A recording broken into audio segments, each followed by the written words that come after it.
Yeah, Jay, I do get a little pumped from the intro. It's something that when I finally was able to know that it wasn't going to get flagged for copyright, it's a royalty-free song through YouTube. I was very happy because you want to start the show. Music is an interesting effect in any kind of production, whether it's a movie, TV, radio show. It can pump things up to another level, a level where maybe if the product isn't as good, the music might make it good. I'd like to think that the show is really good and the music's really good. Got to have both. Welcome everyone. I am Joe Soro, and you're watching the Joe Soro Experiment. It is Sunday night, at least where I'm at. I'm sure for some of you, it's in the morning and the afternoon and in the evening. Welcome. Thank you for being here. Our crowd is growing by the day, so thank you all for subscribing, liking, and sharing. Today, we do a little dual action. That's why I got my Lakers shirt and I got my Dodger hat. Both the LA Dodgers and the Lakers played today. Was fortunate enough to see both without interruption. I did have a dual split on the game towards the end with the Dodgers and Lakers. As Dodgers had a back and forth with Philadelphia in Philadelphia. It's unfortunate that the pitching suffered a little bit. They allowed 10 walks today, and to the great effort of the offense, they weren't able to muster up enough to win the game. But I was very proud of the teams not really ever giving up. This team has yet to give up, and they've only lost 2 games in the first 11 games, and each of those losses are one-run losses against a pretty damn good team. And both losses were, I would say, it's safe to say, it was self-inflicted. I know it's going to sound like I'm not giving Philly credit.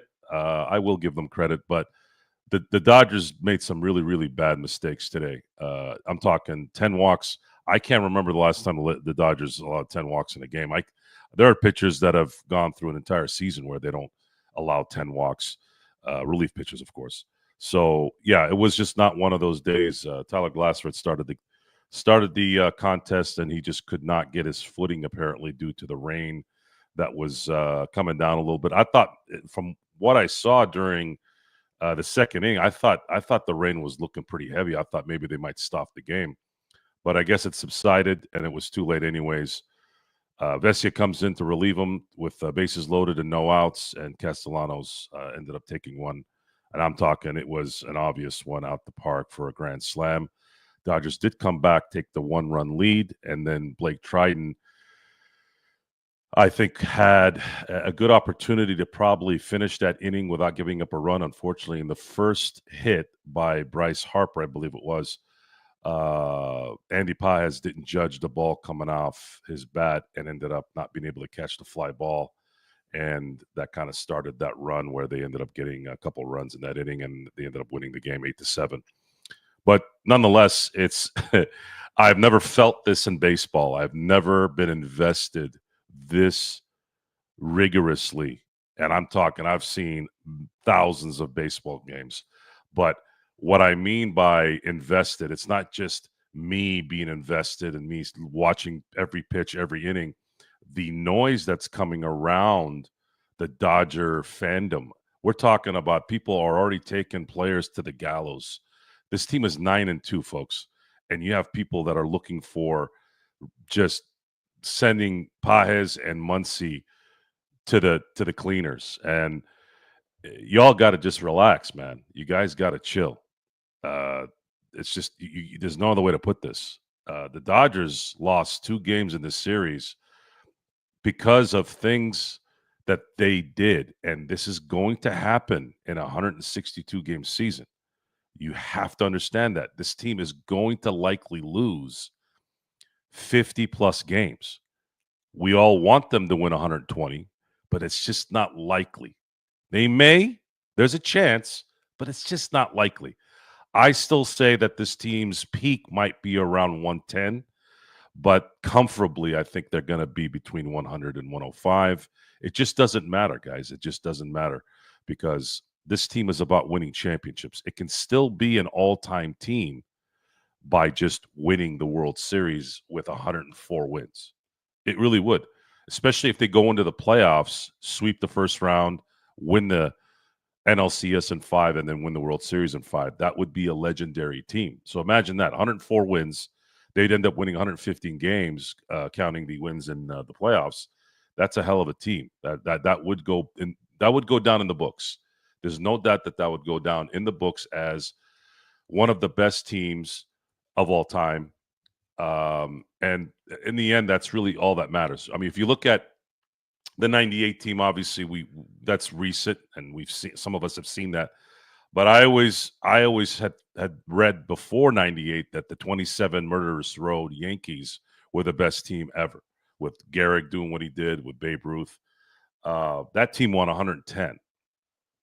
They won 110 in the regular season and ended up winning 4 more, because at that time you won the pennant and went straight to the World Series.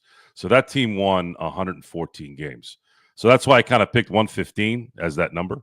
If they win 115 games with this assembly of players, and the Dodgers are going to be very, very, very cautious and very aware of how they're going to set this pitching staff up so that they can go into the playoffs with 4 legitimate starters. If they can go in with 4 legitimate starters that are healthy and able, it's just going to be very, very, and with this bullpen, it's going to be very, very, very difficult to beat them. There's just there's no way. And guys like Andy Pages, it's not likely he's going to finish in center field. And to his defense, he's not really a center fielder. He's more of a corner fielder. He's really a left fielder. He's playing out of position. Not hitting well, obviously. I think if I was Roberts today, I would have preferred to have him hitting the 8th. They should have probably put Kike at 9, because there were a lot of times where you had a chance to put somebody on base, or there were men on base already, and Pages was the quote unquote third out and ended up coming up short. I would never put Pages at 9. I would put him at 8 and put someone that that could get a timely hit at 9. Someone like Kike, maybe someone like Conforto, even if you have to go that route. That's probably one thing I think Roberts might be sitting down going, ooh, I think I'm going to try to see if I can work this. He did it in the last game, and it worked out. But that's, again, 162 games. This is always going to be tinkering. Blake Snell is going on the 15-day IL. I guess he had some inflammation in his shoulder, which makes sense because his strikeout performance in his last outing, even though I thought he didn't really have a bad outing because his defense kind of let him down. But Snell is a strikeout type pitcher, and if he's not throwing strikes or getting strikeouts, usually you can kind of tell that something's wrong. So he'll be on the IL. Freddie Freeman bobble night is Friday, which means I think they're thinking, and he'll be eligible to come off the 10-day IL. I think he'll be back on Friday. So what the Dodgers might do, especially with Kike doing what he's doing, and by the way, props to Kike at first base. He's been playing awesome the last few games. Since that Muncie bounce that he missed, he has been lights out. So props to Kike. I think what might happen is if Freddie comes back, I think they might move Kike to center field, or they'll move Edman to center field and then put Kike at second for the time being. I think that's what might happen, and that'll kind of help to kind of maybe taking the pressure off Pages a little bit. Let him kind of figure out what issues he's having, and then put him in his natural position, which is left field. But how do you do that too? I mean, Conforto has been awesome. He's been awesome all spring training. He's been awesome here in the regular season already. So the thing is, when you've got the riches of riches, somebody's going to get asked out. Somebody's going to be playing out of position. Can they all adjust like Muncie, going from first to third? Can they adjust like Chris Taylor back in the day before he couldn't hit? Kike adjusting the way he is. See, that's the thing. Or Edman adjusting from center or to short or second. And then we still have Kim that's kind of killing it in AAA right now. What's going to happen when he gets back? So it's a lot of stuff. A lot of stuff's going to happen here. And I will say this, and some of you that have been watching me talk a little baseball here the last year or so, I was very, very, very irritated by Dave Roberts for the longest time. I thought he made some really bad decisions in a lot of these high pressure games. Made up for a lot of it with one of the best managed runs I've ever seen in baseball this last year with the Dodgers. And it wasn't just because they won. They won. It's easy to say, "Oh yeah, he made all the right calls," but when you see a manager do things like bunt in an analytical world and an analytical team, bunt to get scores and leaving pitchers in when normally he would take them out, that was a difference maker. And of course, the way he managed the bullpen and the way he would shift Edmund from cleanup to ninth, I thought all those things played a part in why his shift from irritating manager to a very good manager. I'm not going to say he's great yet. I think he needs a few more years to do that. But what I do like this year, as a matter of fact, the camera's been catching him at the right time, so I've been paying attention.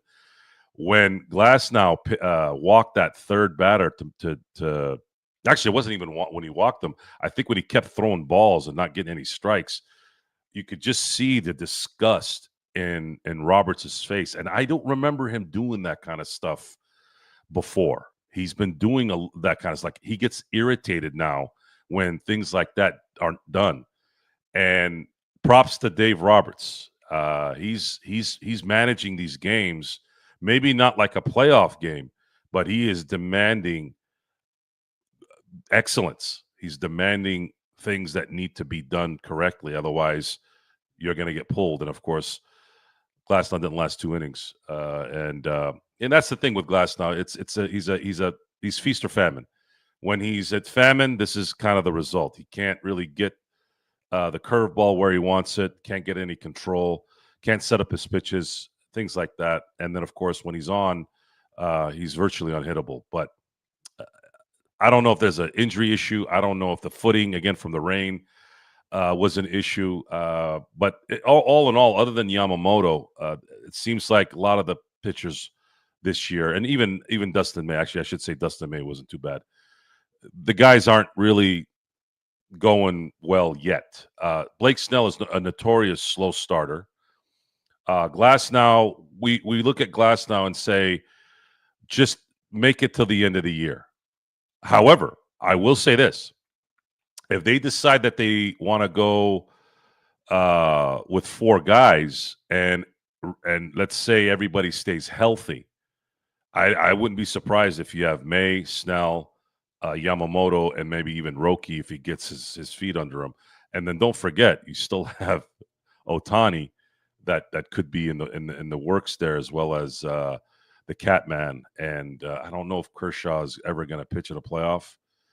Something really weird would have to happen when he returns, where he pitches maybe, I don't know, 80 innings between July and the end of the year, and ends up going like, what would be 4? Let's say he pitches 5 per month. So June, July, August. So let's say he has 15 starts. If he ends up going like 10-1, who knows? I don't know. I don't think that's going to happen. But the beautiful thing about the roster is they have an abundance of pitching. And props again to the relief pitchers as well, the guys that are making a statement here, the Dryers and the usuals. Kirby Yates, I thought Kirby Yates did well today. Trident didn't have a good game, but again, sometimes that happens, and I'd rather have him have these little blunders here now and save him up for the stuff that really matters towards the end. So what the heck you guys doing here? Keep hitting me up while I'm doing the show. Joe's live, girls. Okay. So Mark Xbox, for those of you who only know his online moniker. Joe's live, girls, dick. I don't know what that means. Oh, I know what it means. He's talking to Sports Baby. Sports Baby, did you read that? It took me a minute to catch it. So he said Joe's live, and then I think had he put a comma after that, I would have been able to understand what's going on. Oh, is that what? Click girls. Yeah. Okay. So here, let me get to some of you guys' comments here. Sorry. Oh, it's funny. Craig, Philadelphia ground crew didn't take good care of the mound in between innings. What's funny is as soon as that inning ended, they started putting more dirt there. So thank you for that, Philly. We appreciate that after the fact. Let's see what Search is saying. I think mods should create their own links and be creative. I don't know anything about mods, so Search, whatever you advise in this thing, I'm with you on it. You can use my links as sort of a template. Yeah, we have to look. The production value of this thing is at its infancy. I'm not even at beginner stage right now. We're at infancy, so little by little, we'll go ahead and get everything going there. Che Glasnow was mentally bothered by the muddy mound. He never felt comfortable with the wet dirt onto his next start. See, if I don't know necessarily, why didn't it bother Sanchez then? Why didn't it bother Sanchez? Why did it bother Glasnow? You got to be able to work around that, Glasnow. See, the thing is with Glasnow, and this is something I'm kind of getting at here with him. If all conditions and all things aren't exactly how he wants it, he tends to veer off mentally. That needs to get fixed. He needs to be uncomfortable and perform. I'm not talking about elbows messing with his ligaments, shoulders being sore. No, in today's world, with the way he pitches, you want to be cautious there. But if you can't get your footing figured out, and you've been pitching here for a very long time, Tyler. I'm sorry. If Sanchez wasn't having a problem, you shouldn't have a problem either. I think what happened is you weren't able to, you really weren't able to get your spots, and that compounded with the ground ended up becoming an issue. You got to be prepared, man. If the cleats that you're wearing are grabbing onto that dirt, then you got to have something. I mean, shit, you guys are all, this $1 billion business here, man. It's $1 billion game. You're worth 9 digits. You got to be prepared for that, Tyler. You got to go have your cleats that don't stick to the dirt. And if you really had issues with that, well, maybe you should have talked to the ump and said, hey, man, I need this thing dry, man. There needs to be some kind of redistribution of the dirt. I don't know why the hell they brought rosin. The ump brought rosin in. I go, what the hell's rosin going to do for his shoes? Yeah, it was a stupid sequence at that point. It was a stupid evening, like just weird things going on. I'm glad it's over. And again, Philly has that effect. Philly is like as a Steeler fan, the Steelers, I don't know what it is about Philly, but they never win over there. They haven't won there since I think the 60s. It's just a bad area. It's just bad juju, whatever it is. I'm happy they competed in all 3 games. Yeah, I know they lost both, but they were very, very close games. It happens. Get out of there now and let's just get on with our lives. I'm very, very confident that they can make up some ground here and sweep the Nationals. Which by the way, the Dodgers will be meeting with the president tomorrow to give him his jersey and have the president give the congratulations to the team. So props to the Dodgers. That should be a fun time before they get a chance to play the Nationals, which I'd like to see them make up some of those losses by whooping them. So we'll see. Let's see, where are we here? Okay, are you guys going back and forth? Because I'm going to be following the hell out of this. Let's see. I won't put in. Hold on, guys. I gotta chronicle this. Okay, so you guys see, I'm gonna show you guys. Obviously, my guy Sports Baby and Xbox. This is not for them. This is for you guys who are gonna get a feel for what we get to see in our private chats. So Sports Baby goes, Xbox, why don't you go suck a dick? Simple, easy. I'm sure we've all said that to our friends. Sports Baby again. I won't put any more links then. I don't know what links are pertaining to Xbox, but I guess we'll have to talk about that. Search, I think you saw that. I think it's funny as well. Xbox SB would have cried all night had he not known you were. I'm going to skip this one. You guys can read that one. If you support Xbox, I will lose braids. I'm not just a mod, Searchy. I go on too. Let Sports Baby have no life. Copy your links. I am my own person. Search, you two are hilarious. Yes, they are hilarious. Let's see here. Let's see where we're going here. Okay, board. If you follow and support Xbox, you will lose braids.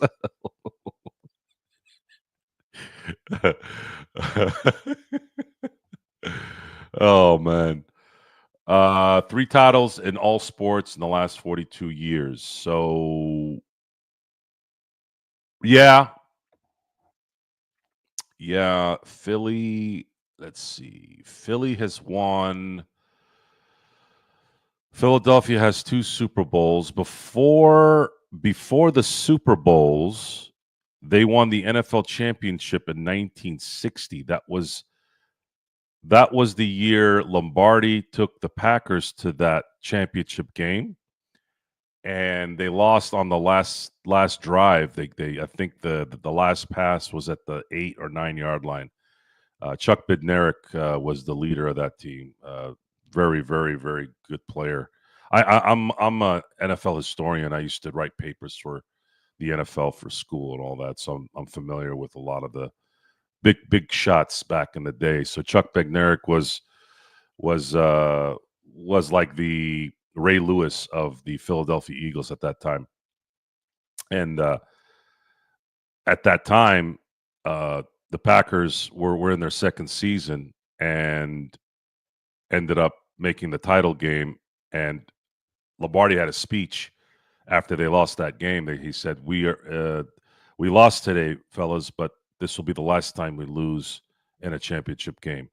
And Lombardi was correct. And at that time, the NFL was still separate from the AFL.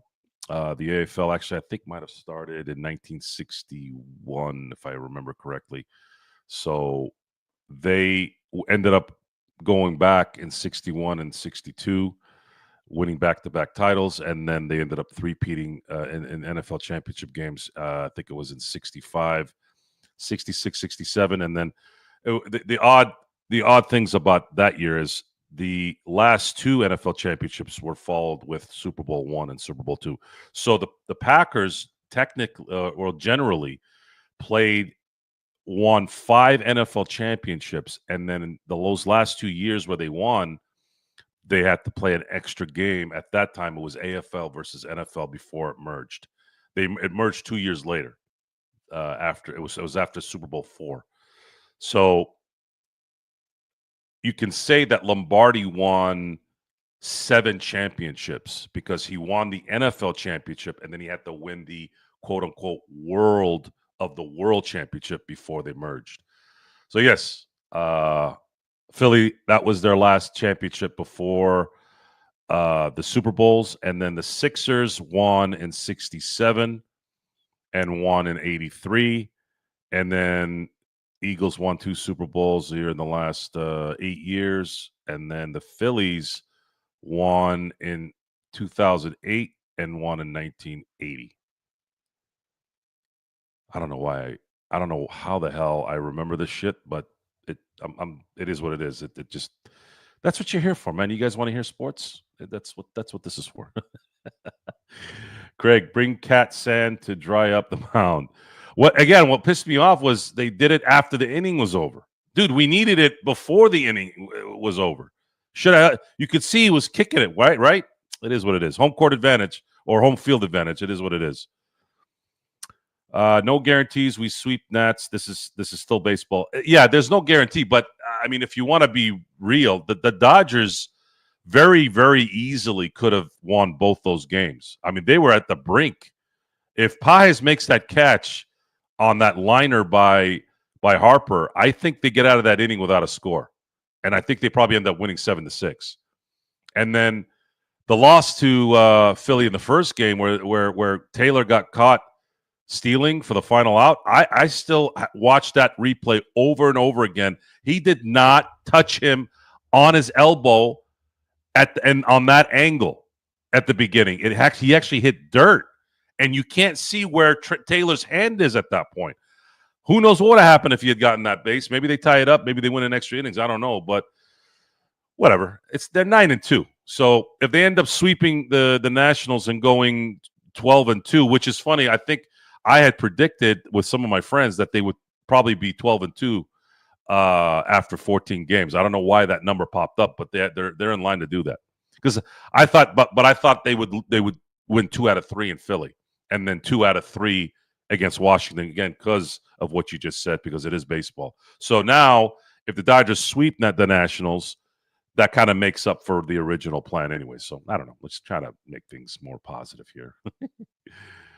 Let's see. Where are we here? Yeah, Mark, Dodgers are playing tomorrow. Their schedule right now is, let's see. They're off Thursday. They're gonna go back home for the weekend. They're gonna be playing the Cubs. And the Cubs are gonna be, that one's gonna be a tough one. Cubs are playing really, really well. So get your wins now, and if you can win, what the Dodgers want to do is they want to win every series. So it's whether the series is 3 games, you got to win 2 out of 3. If it's a 2-game set, got to win both. If you're going to play a 4-game set, got to win 3 out of 4. That's how I look at it. That's what the 2017 team was doing. I think I remember that year that was so good. I think the only team they didn't beat in a series that year was the Rockies. They were really good at winning the series throughout the year. So they've already got a blemish now in winning a season or a series in a 3-game set. Let's see if they can get beyond that and continue to go 2 out of 3, 3 out of 4, or 2 out of 2. Let's see. We owe the Nats a whooping. We always owe the Nats a whooping. That 2019 year still gnaws at me. Not as bad as 2022, but 19 really bothers me. It bothers me because the Dodgers would have played Houston had they beaten the Nats, because I believe they would have gone to the World Series after that. But then again, we don't know. It's baseball, right? But I'm like to assume that that's what would have happened. Crossing my fingers that they still have one more chance with Houston, but I don't know if Houston's good enough. Let's see. Yeah, BC, 2008 Phillies, 17 Eagles, 24 Eagles.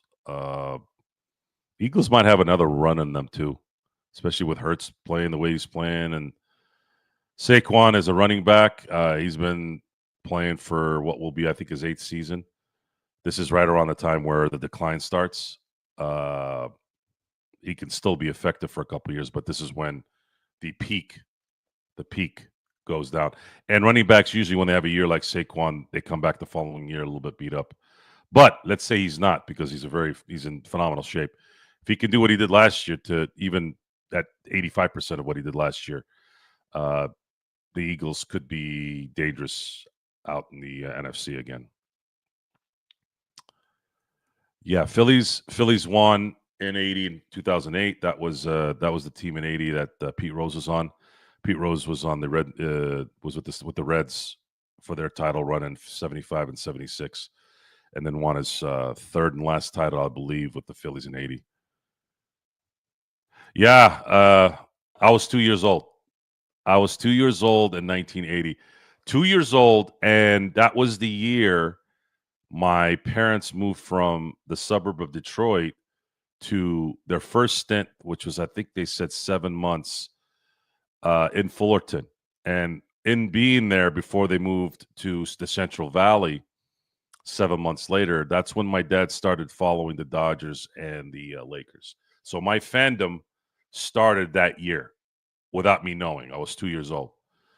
And thank God, because my dad could have very easily been a Detroit fan through and through. Thank God he didn't do that. I mean, I guess I would have never known. but I'm so happy he didn't, because him being in America in the 70s, the Steelers was the easy pick there, because the Steelers were at the peak of their dynasty when he arrived. So the Steelers, and then being in Southern California for that short stint, allowed him to venture into the Dodger Laker world. Because when you look at that year, you had Magic, you had the Dodgers winning in '81. It was the beginning of a decade of championships.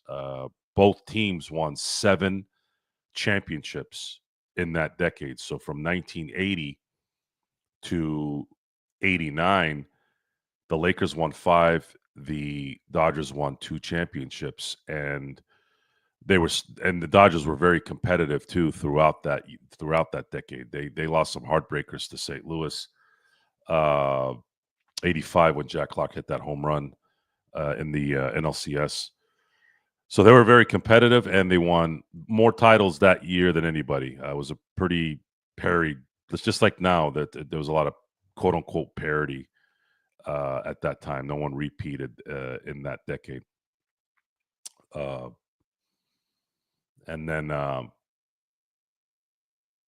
as time went on, I grew up in it, and '88 was when I became like a knowing Dodger fan. The Kirk Gibson home run, I remember it vividly. Steelers became a focus in '89, and then the Lakers became a focus in '91. That's how the process kind of went. It was baseball, football, and then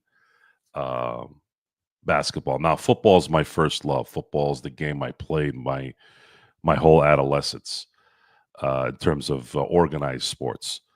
Recreationally, I played baseball. I played a lot of recreational basketball, but nothing organized. And that's been the way it's since. And it got easier to become a bigger fan as time went on because of the availability of the media channels being improved through the satellites, through the cables, and then of course now the last few years with all the apps, I'm able to watch the Dodgers sometimes without even being at home. I could watch it on my phone while I'm driving, while I'm in the car, while I'm at my job at the warehouse or whatever it is. So it makes it really easy to be invested in it because you have so many other outlets to watch it. Whereas, and with our shows, I would have, if it wasn't for our shows, I could actually watch the Laker game in less than an hour because I could fast. I would before I was doing shows. What I would do is I wouldn't watch the Lakers for about 20 to 30 minutes, and as soon as it got to the 20-30 minute mark, and I didn't have a lot of distractions because there's so many NBA games, so many baseball games. No one's really going to call you. It's not, the NFL is really hard because it's once a week, generally once a week for the main games. The stuff comes out of nowhere. Like I'll get calls or whatever. Hey, did you see that play? So the NFL is very hard to watch a game that's not live. That's not live because of the distraction of that day. But you have to shut everything off. Like I have to put my phone on mute, and then I can watch a football game in about an hour and a half, sometimes an hour and 15 minutes if I really go through some of the plays, like in between the huddles. I can sometimes get impatient and fast forward through those, and I'll watch a football game in an hour and 15 minutes. But we can't do that anymore because I have all my friends, all you guys who I converse with today. Man, we were off the charts. So, Sports Baby, thank you for setting everything up. I know, Mark, I know you don't want me to, thank Sports Baby for a job well done with all our playback channeling.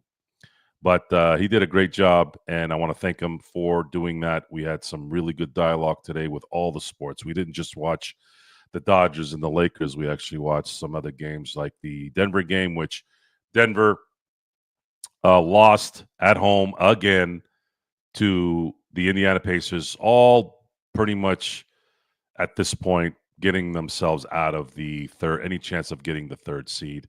And then the Warriors came back down to earth finally, which I had thought they would anyways, and got their butts whipped by Houston.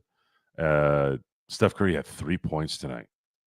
3 points. Is he getting tired? Did they run out of gas? And Jimmy Butler was non-existent today. And none of those assholes could make a shot, too. They were making all those shots against the Lakers. Couldn't make a damn shot to save their life tonight against the Rockets. So Maybe the Warriors will be lucky enough to face the Lakers. Maybe they'll be lucky enough to get that 6th seed if it's not Clippers. If it's not the Clippers, which is what I want. I want the Clippers in the first round for travel purposes first and foremost. However, if they're not there, I don't mind if it's the Golden State Warriors. It's good for basketball. It'll be nice to see another Steph Curry LeBron series, which this time LeBron will win again. It might be the last one too. And the Lakers don't have to travel outside. Hell, they don't even have to travel outside their state. That is going to play that's going to play an important. It's going to play an important part in the what's the word I'm looking for? In the God, I'm going to hate myself when I watch this again because then I'm going to go, why didn't you say this word? Preservation. There you go. In the preservation of health and stress. One less thing to deal with, travel. If you can just go on a 1-hour flight to San Francisco, and then when you go back to LA, it's a 1-hour flight as well. So that's what I'm looking at now. Any way that the Lakers can play teams where they don't have to travel too far, especially in the first couple rounds, that's something that I think would play a huge part in them being able to make a serious run here. The problem with the West is there's a lot of East Coast damn teams close to East Coast. Some of them are not all the way east, but they're far enough that they might as well be. Oklahoma City, Memphis is definitely east. And then you have Minnesota. So those things take a toll. I remember the 96 Bulls when they won 72 games. Phil Jackson had attributed the success that year and wins on the fact that they were centralized because they are in Chicago. So then they were never going cross country when they were traveling. Because they're in the middle, the flights were shorter. But the East Coast, way East Coast, let's say the guys that are in Washington or Boston or Miami or the Lakers or at that time Seattle or Golden State, like those guys would have to, go all the way to Boston. They'd have to go all the way to Washington. They'd have to go all the way to Orlando, Miami. And those are cross country from one end to the other trips. And that takes it takes a toll. So it's looking like the Lakers, they have to only win 2 of the next 4 games to solidify, all but solidify the 3rd seed. There is a chance that even if they did go 2-2, that they might not get the 3, but there have to be some unique circumstances that would have to come about. I think Minnesota would have to win every single game. I can't remember. I think Denver would have to win every single game, like something like that, where it was very unlikely that all these things are going to happen for it to not work out. So the I would like to see. I think what's going to happen, and I don't know this for sure. I'm thinking. I think the Lakers play Oklahoma well on Tuesday, but I think they know that they're going to be able to win the Dallas game and win the Portland game. Do they give their all in the Oklahoma City game and Houston? I'm only asking this because the Lakers have had a tendency to soft themselves. There's no guarantee of this. It's just a thought that crossed my mind. Because maybe they look, we're almost there. We've got the 3rd seed pretty much all wrapped up. We just got to win 2 out of the next 4 games. Do they want to exert all their energy in that Oklahoma City game before they go to Dallas? Because I really believe that they do want that Dallas game for Luka. Luka's definitely going to want that game. And then Houston's going to play balls out probably just because they got beat the last time. And then Portland, which is always a scary game in Portland. I don't know if they're gonna, want to spoil something maybe for the Lakers, and whether that will be something they can spoil anyways at that point. I don't know, but those are all scenarios that have gone through my head. So I don't know how it's going to play. I guess we'll find out in a couple of days. Orioles won World Series in '83. Yeah, the Orioles won in '83. They also won in 1970. So the Orioles lost to the Mets. The Mets in '69 were were a team that should not have won that year. Apparently, I don't know a lot of the history there, but I guess the mighty Mets. I think the mighty Mets thing came from that year.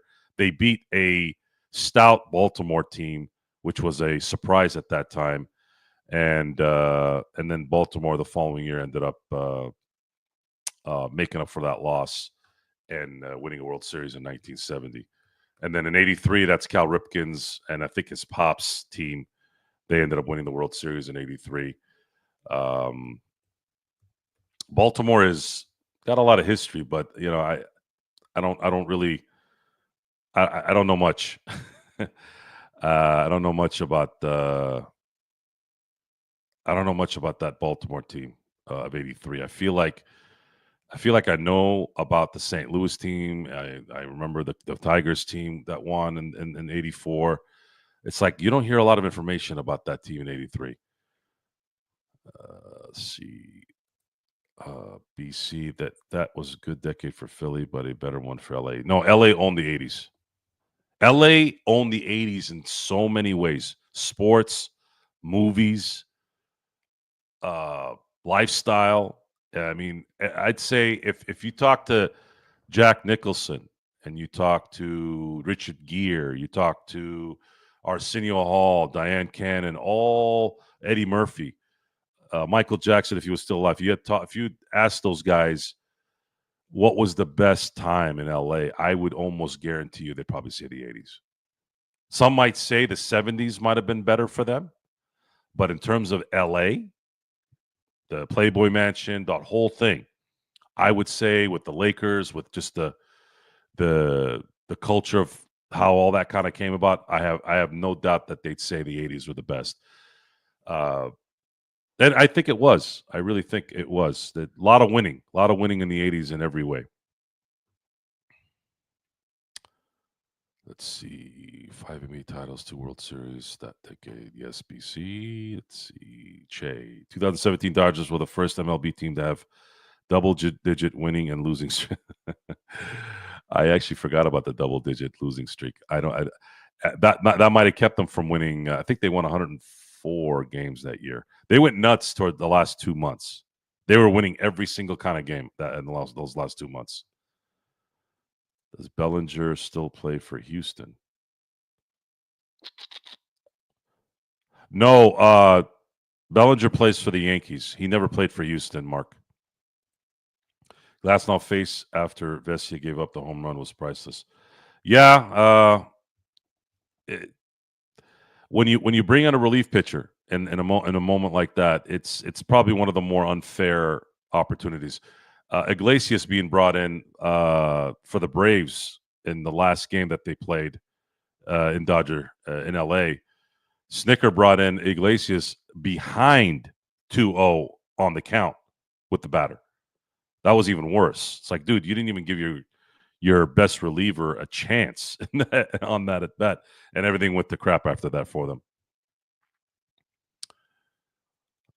Dodgers have a lot of slow and old players. So the Dodgers are the second oldest team in the majors. And if you were wondering why the Dodgers went after Kim and why hold on a second here. Trade A's. The reason why they went and got Kim and Ruiz is for that reason. It's for that reason. Now, Ruiz can't get on base, but when he is on base, he's lethal. He led the AL in stolen bases in 23. But if Kim continues to play well in AAA, he's going to be coming up sooner rather than later. And that speed and the ability to play at second base, too, will be greatly needed because what's going to happen is now, and again, this isn't, I think Edman has played well at second, but I think he's best in center field in terms of if I had to pick a position for him. So he's going to be the center fielder.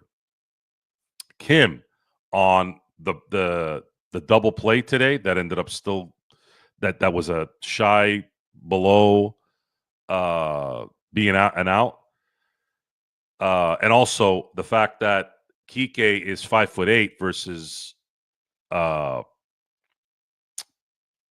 Freddie, who's 6'5" with long arms. So that particular play, if you have a a future Gold Glove, perennial Gold Glove second baseman in Kim, getting that ball, tagging second, and then throwing, and then you have Freddie there, that would have been an out.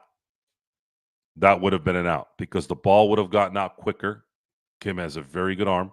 It's very fast and speedy and accurate. And then Freddie probably has another few inches in arm length and obviously legs and body. So injuries do in a game like baseball, in a game like basketball, especially in baseball, but basketball and football, we talk about the competition being so strict where an inch can make a difference. A yard can make a difference in a not only in a game, but in a legacy. Imagine, look at the horrible call by Pete Carroll and not running. You're at the 1 yard line. Run, the son of a gun. Why are you passing? Why are you slanting here? Right? Why? 1 yard. All you needed was 1 yard, and that Patriots team was taxed.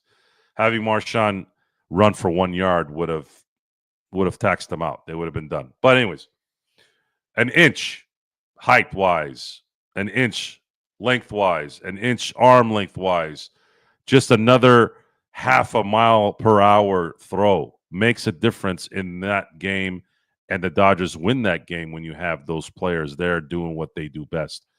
So that's just what it is. But the Dodgers have 162 games to get all this situated. They're going to win the division. They're going to be fine. They're likely going to have the 1 seed. As long as they have the 1 seed going into the playoffs, I really don't care about the all-time winning record. I don't care about any of it. Just get past that NLDS. 5-game series are always scary. If the Dodgers get past that, I am fully confident that they'll win another World Series.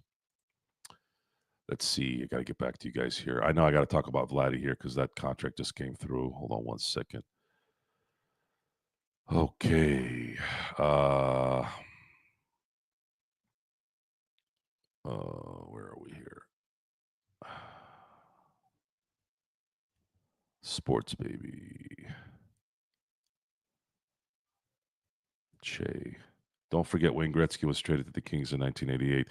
Man, I wish they had won in 93. That would have put the perfect button on Gretzky. That was the last time a Canadian team won the Stanley Cup, too. Yeah, the black and silver was the bee's knees at that point.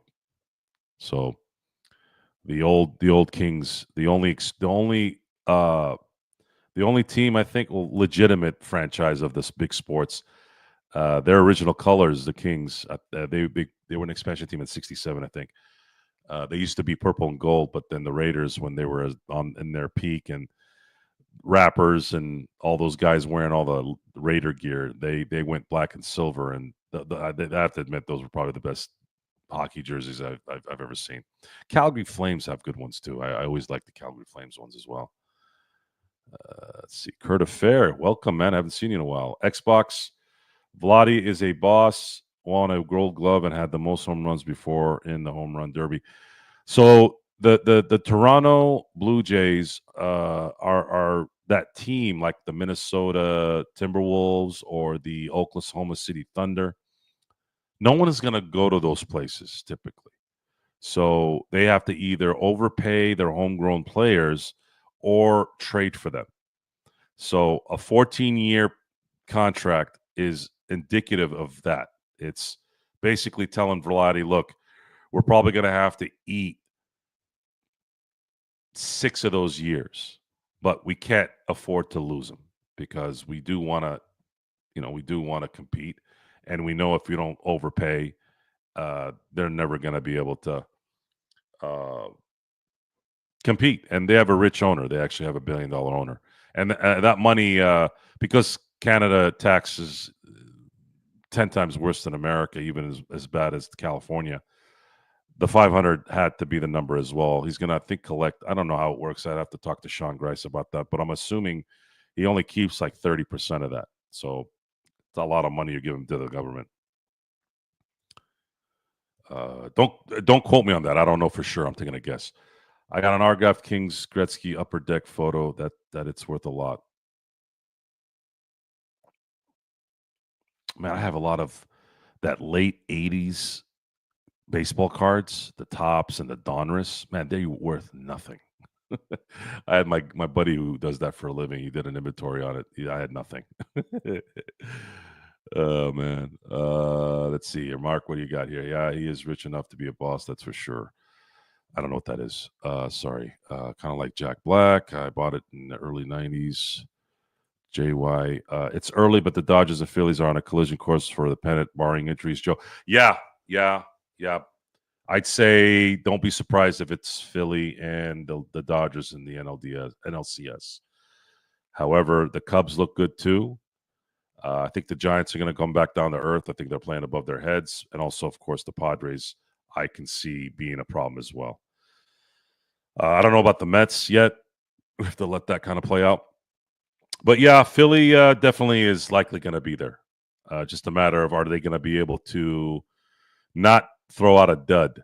Atlanta, I'm not trusting Atlanta anymore. I'm done with Atlanta until they figure out who the hell they are. I'm going to assume that this is going to be the year where they don't make the playoffs.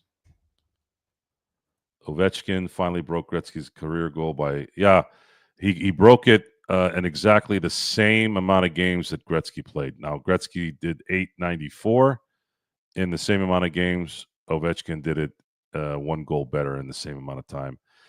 There's been some talk that he may be trying to go get 1,000.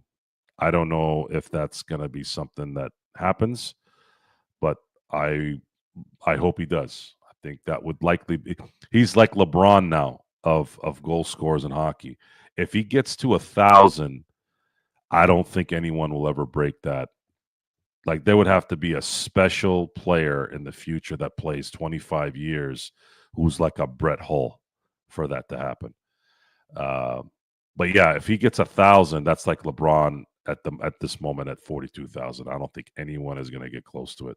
There would have to be like a career of unprecedented uh, longevity. Intercepted at the goal line by Malcolm Butler, and then Malcolm Butler didn't play in the Philly Super Bowl where the Patriots lost to Nick Foles. Who would have thunk it, huh? Aaron, Jack Black just hosted SNL, and Minecraft is the #1 movie at the box office. I knew Minecraft was going to be #1. The stars were aligning on that one because of there's nothing really out right now. So props to Minecraft. My nephew loves that stuff.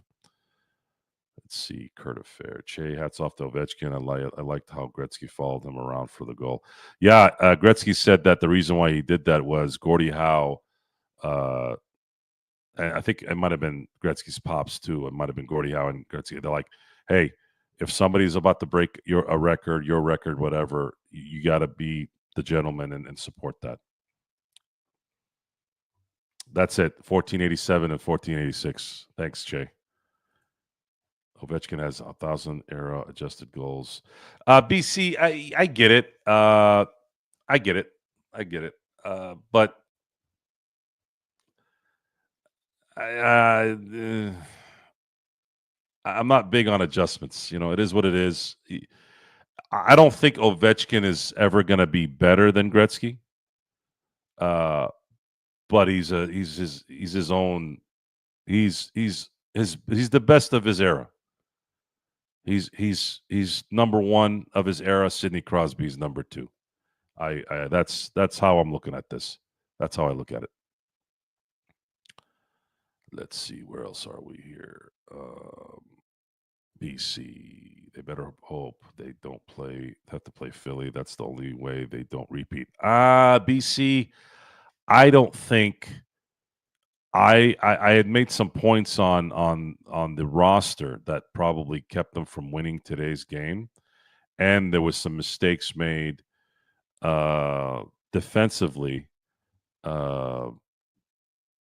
in the first game where they lost, and they kind of got screwed by the ump on that last call. If Kim plays, which he's gonna play, he's gonna be brought up at some point here, and if Freddie's at first. the Dodgers would have gotten that double play, and if they get that double play, they don't score, and the game changes. The Dodgers likely win the game. It's that simple. It's that simple. And both losses, the pitching was just not there, and the Dodgers haven't really been pitching well, other than Yamamoto, and then one by May.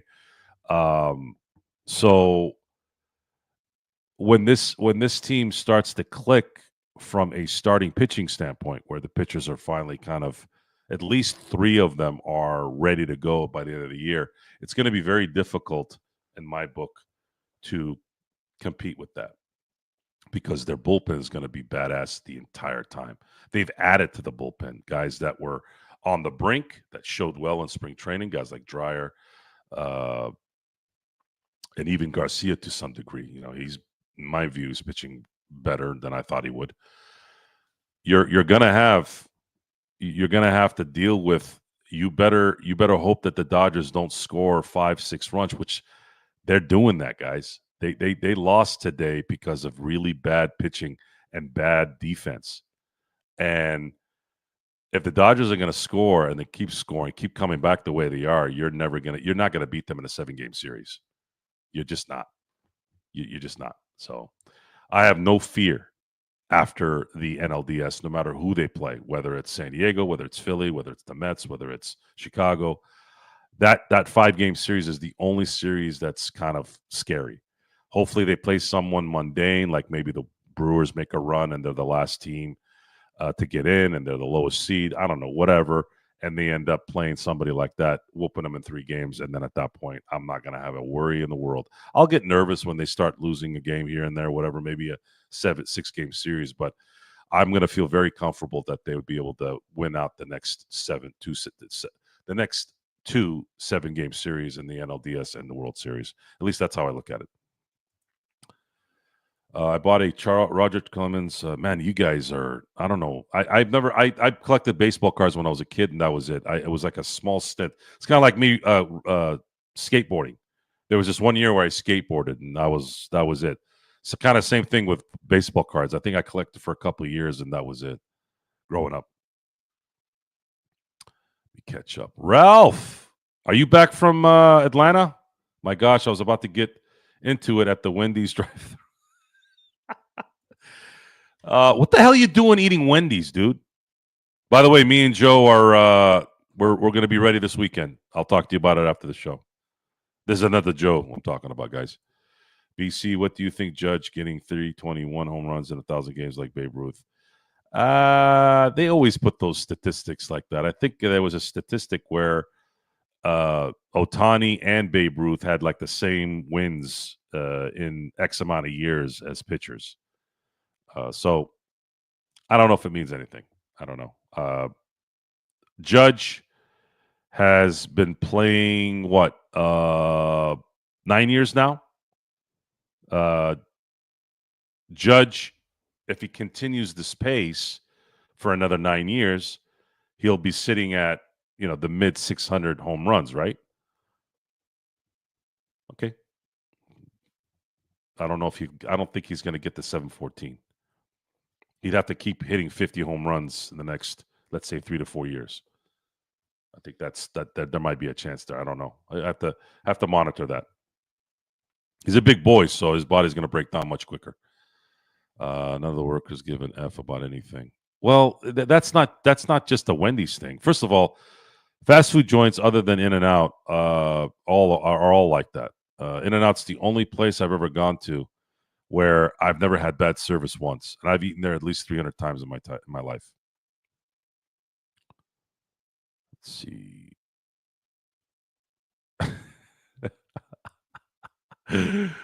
Oh, you guys, man. I'm not gonna read that.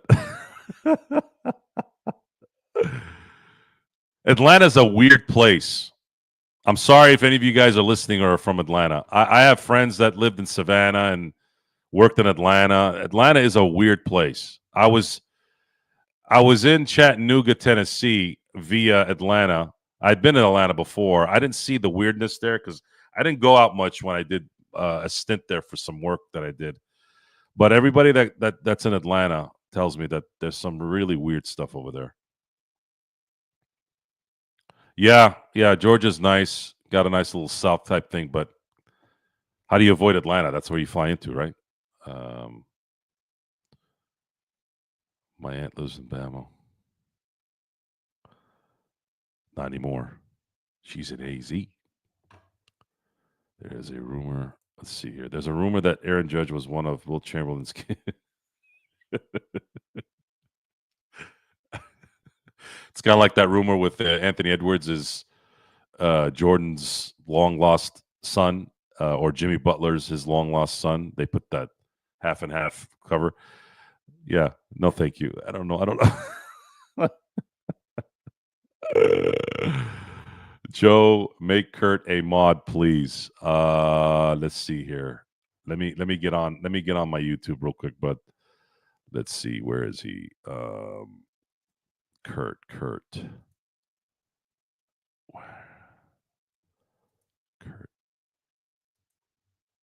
I thought I had to press. Hold on a second. Sorry, guys. I'm not sure if I'm able to do this while I'm doing this. Let's see here.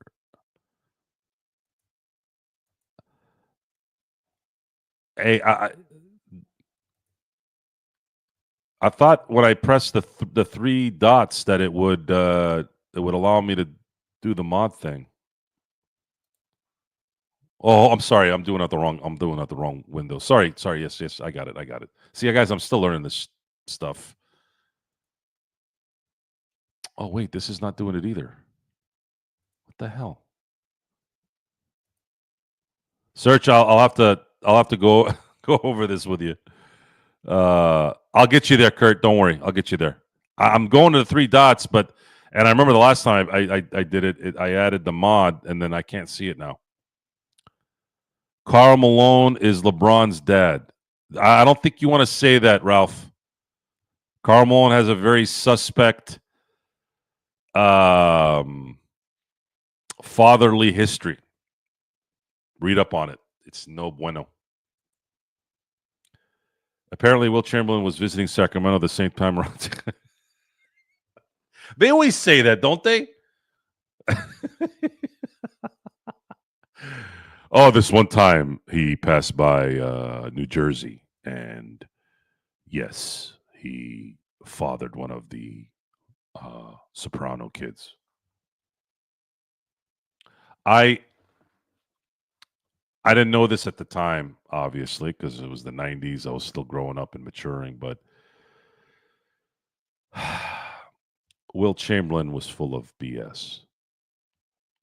His 5,000 tally lifestyle, the fact that he had some things to say about Michael Jordan, about how he wasn't the best.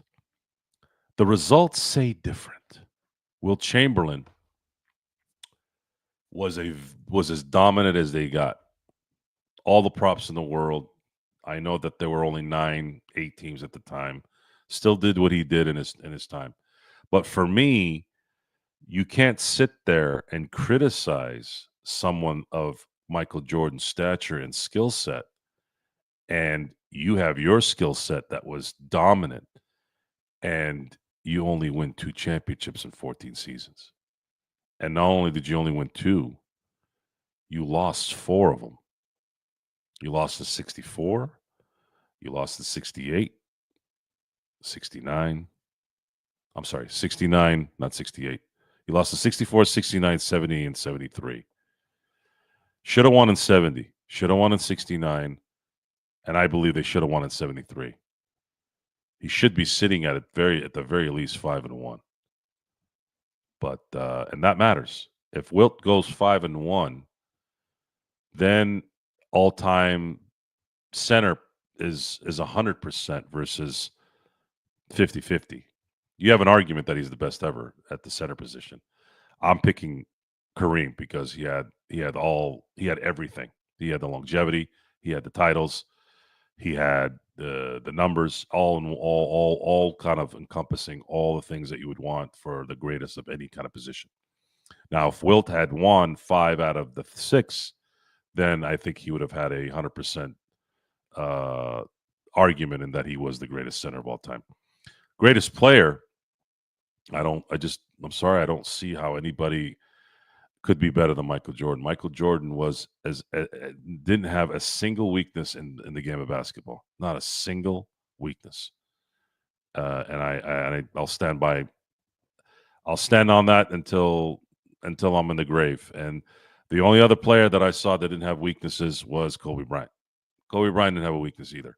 But the difference between MJ and Kobe is MJ had an extra gear that God gave him. He had an extra a foot, what looked like a foot in vertical. He had larger hands, and he had another foot ahead of him in speed. So that's just what I saw, guys. I don't know how else to analyze it other than what I saw. I actually saw these guys all play in their prime, and that's my assessment on it. Kareem fought Bruce Lee. He's the best. Hey, man, we argue against our own players, right?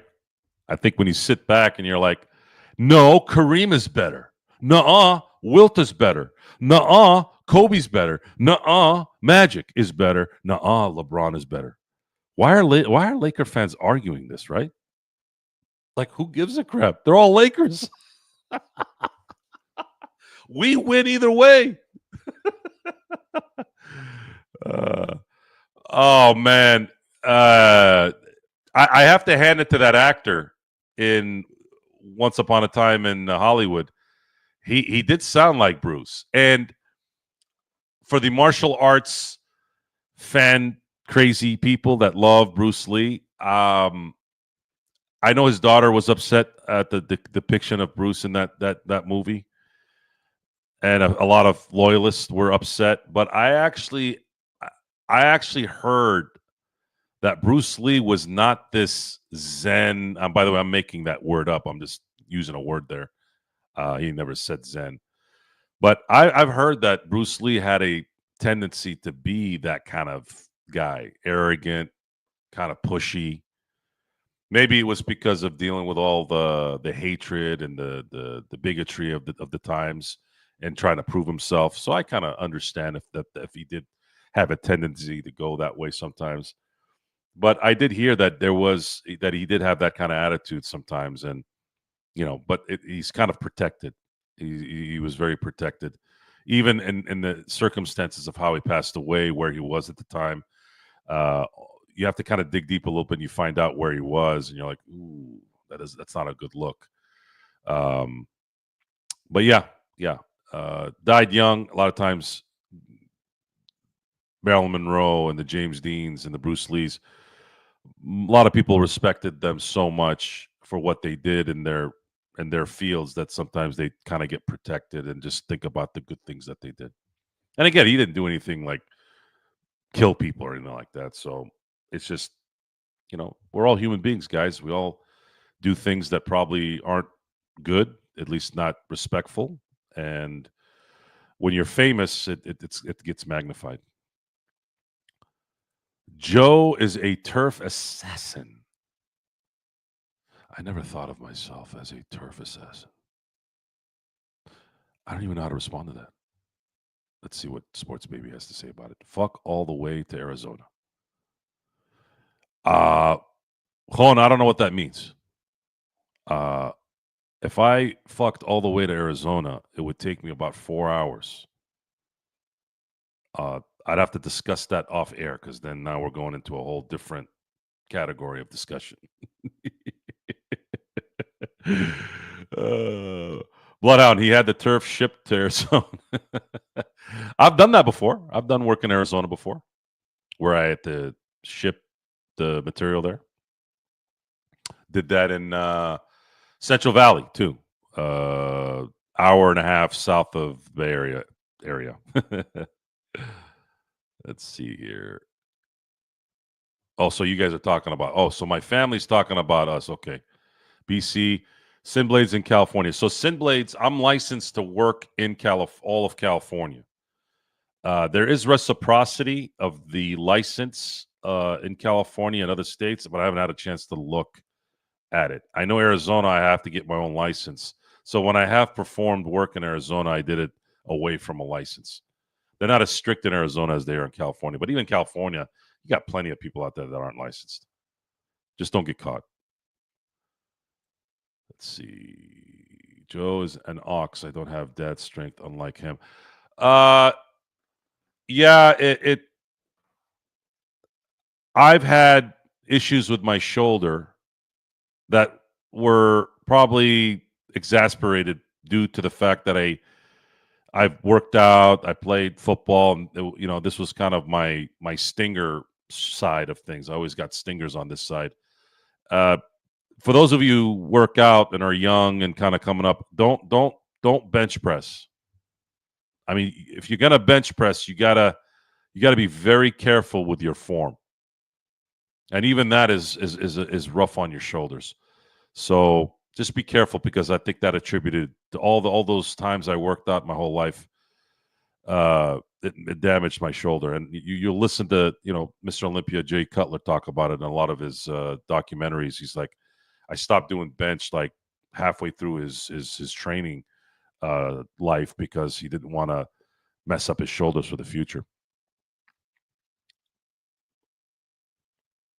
Stick to the Smith machine uh, and dumbbells and machines. See, I know that that's the right way to go, but I enjoyed benching. I felt it's a difficult exercise. It's like squatting. It makes you uncomfortable. And for me, when it comes to building the body, the only time I've gotten progress or results is when I was uncomfortable. I remember the first time I did incline dumbbells. Incline dumbbells, right? So I have the bench. This was maybe I think it was about 12 years ago. I had never done it. I'd done the basics with the dumbbells, stand up dumbbells, crooked bar, straight dumbbells, just concentrated. And then I do either the cables or I do a machine where my arms are steady and concentrated on the curl there. But this was the first time I had done incline dumbbells, and I went all out. And my pump was ridiculous. I did 4 sets, and I was like, damn, these things feel like bowling balls. And the next day I felt it being sore, and I'm like, yep, I can feel that it got sore. Cool. Day two, I could not move my arms. I shredded my biceps. It was so bad I could barely sleep for 2 days. That's how much it hurt. I was like this for 2 days. Couldn't sleep. It hurt so bad. So, yeah, he is sports baby. He's half. He's my first cousin's son. He's he's half camel, half you're half camel, half Boricua. His hair says it too. You can tell by the hair. Yeah, I'm here to pump you up. A lot of those days, man. A lot of those days in the gym, man. A lot of those days. Good times, man. Good times. I'll tell you this. It plays a huge factor in the bones, the density in the bones. We've talked about this a few times on the show. The reason why uh I've been able to, or the reason why I weigh more than you think. I've had I'm 295, and I've had people look at me and go, "There's no way you're 295." I'm like, "I'm 295, dude. I'll go get the scale right now." It's some of it is hereditary. A lot of it is the gallons and gallons of milk I drank probably when I was a kid, and the fact that I worked out. Almost my entire since 13 years old, I've been working out, lifting weights. I call them meat and potatoes. Meat and potatoes. lifting and cardio. Lifting and cardio. I never did the CrossFit type stuff. Never did any kind of fad type thing. I'd say maybe cardio, like Taibo back in the day. I thought Taibo was a freaking great cardio exercise. I still actually have the original Billy Blank's advanced copy that I have on my hard drive, and I haven't done it in a while, but I'm thinking about doing that maybe this week. Uh, Other than that, it's always been running or doing the kind of the stairmaster or the step mill or elliptical, and then of course just lifting weights. And I think it played a huge part in the bones staying dense, the bones staying strong, making the muscles strong. And you hear a lot now with a lot of the old timers that work out in their 60s and 70s. They're like, resistance training is what keeps you from getting a crooked back or getting osteoporosis and all those things. So I highly recommend resistance training. For those of you who don't do it, do it. It's never too late to start. Let's see. Oh, Che, you're pulling out some like legit stuff now. LT the GOAT. There is no doubt that LT is the greatest defensive player of all time. I don't think there's a doubt. His numbers don't do him justice. I got the tail end of his career too. I didn't see him in the mid 80s when he was really good, but I did see him in the late 80s, and he was really, really, really good. And Bill Belichick attests to it 100%. There's no doubt. Anybody that even sniffs another name around Lawrence Taylor, you see the dragon come out of Bill Belichick. That's how good LT was. There's no doubt. Reggie White, you might be able to throw Reggie White in there and say, hey, Reggie White was the greatest defender. You have an argument there. But I think LT has him by a hair as an all-time great on the defense. Let's see, where are we here? I'm going to get to the Laker game here soon since we kind of veered off. Hold on one second. Joe, you got the diet plan from Italian Joe. He's getting it prepared. I'll have everything ready by this weekend. Joe Theismann career ended by LT. Yeah, man, I remember that Monday night game. I remember it vividly. I was at a bar, one of my dad's friends' bars. That was bad. That was so bad. Ugh. I can't see compound breaks or turn ankles. I've turned my ankle so many times. I can feel when it happens to someone. And as far as snapping the leg, when I've turned my ankle, it always feels like my leg's snapping. Oh man, Aaron, that was a terrible, terrible match. All LT did was throw elbows, but it's sports entertainment. I guess it did its job. Minister of Defense. Yeah, I feel like Reggie should still be here, man. I'm sad that he's not here with us anymore. Don't let the kids fool you. Were you talking? Aaron, what is that? Are you talking to somebody else on that one?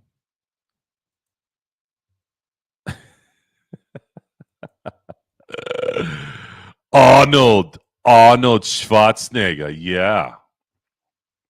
Ralph. I just want 405 for one rep on the bench. I hit 365 for 5 last month and 315 for 12. So Ralph, my plan, hopefully, I have to see, because we talked about my shoulder needing some of that amino acids that you were talking about. I don't know anything about the amino acids. I don't know if that's something else that you're talking about. I do know that PRP is in my area. I have a friend who takes it for her knees. And then we have the stem cell thing out in Tijuana. And there are a lot of ex-fighters, a lot of ex-athletes that have sworn by the stem cell. Even Joe Rogan had it on his show. They said that stem cell stuff after about a year. And those guys, I think, have 10 times worse issues with their backs and their ligaments because they actually competed in fights and UFC stuff, right? MMAs. And they've been apparently taken care of. Like after a year, they say they're almost 100%, if not 100%. For me, I just need to regenerate the cartilage that was scraped from 10 years of not taking care of the torn labrum. If I can get that regenerated, I think my shoulder will be fine. And then what I want to do is I want to do the combine bench where I want to work up to where I can do 15 to 20 reps of 225. That's actually my goal.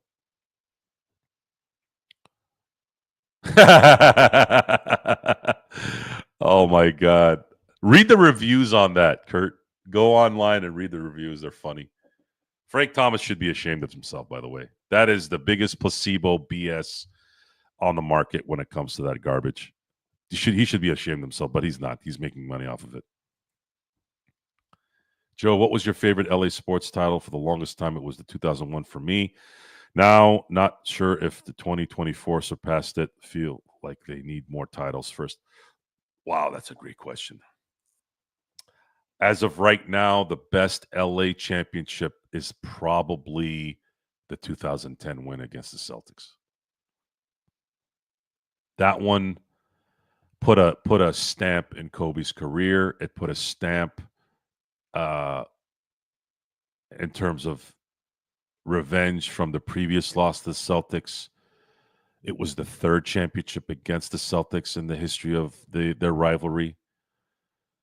It was so nerve-wracking. And as much as I love 2024, the Yankees in it, Dodgers beating the Yankees, it's a level above in 2010 in my book. That one was huge. That one was huge. So I'll pick that one for sure. I'd say the Dodgers, even if they win like in a three-peat or a four-peat or a repeat, I don't know. I don't know. Maybe it's because they were the best team. I mean, the Lakers were damn good in 2010, but that was scary. That was a scary series. Even though they had a couple blowouts in it, it was a scary series. That if the Dodgers had lost this World Series, it would not have hurt as much as the Lakers losing in 2010. So it meant more for that. For sure. Yeah, I think that one will probably stay at one for a while. Something really drastic would have to happen. If, let's say, the Lakers win a championship this year, right? And even if they beat the Celtics, it still wouldn't be as big as the 2010. But if they win this year and then they play the Celtics again next year, and they're both tied at 18 to get to 19, and they beat the Celtics next year, that might surpass it. Because now it's another level of unprecedented accomplishment. They finally surpassed the Celtics after 50, 60 years, and then they did it against them. That would surpass it. Okay, let's see. I got to get back on the schedule here. I know usually we do an hour, but we've had some good discussions here as we have a much larger crowd than we've had since the beginning. Again, 15 solid here. So thank you guys for being here. If you're here for the first time, guys, please like, subscribe, share the Joe Soro experiment. So the Lakers went into Oklahoma City today, depending on where you are, and whooped the crap out of the Thunder. I mean, it was a complete ass whooping. It was such an ass whooping that the Lakers didn't lose one quarter in today's game. And their first quarter was a 42 spot. The second quarter was a 36 spot. And they also held the Oklahoma City Thunder to 99 points, and they scored 126 against the best defense in the league. Luka had a Luka-type game, shot very, very well. LeBron in the block was absolutely phenomenal. I think J.J. Redick really, really outdid himself from a coaching standpoint by setting up the offense to go through LeBron in the post. Great, great, great execution in that. And LeBron, with his turnaround jumpers, was very, very effective. And it took a lot out of Oklahoma City from that standpoint because they didn't know what to do at that point. You're either going to allow the Lakers to continue to hit threes, which they hit 22 of them, or you're going to get done up by LeBron in the at the at the mid range area. And of course, what are you going to do, Luca?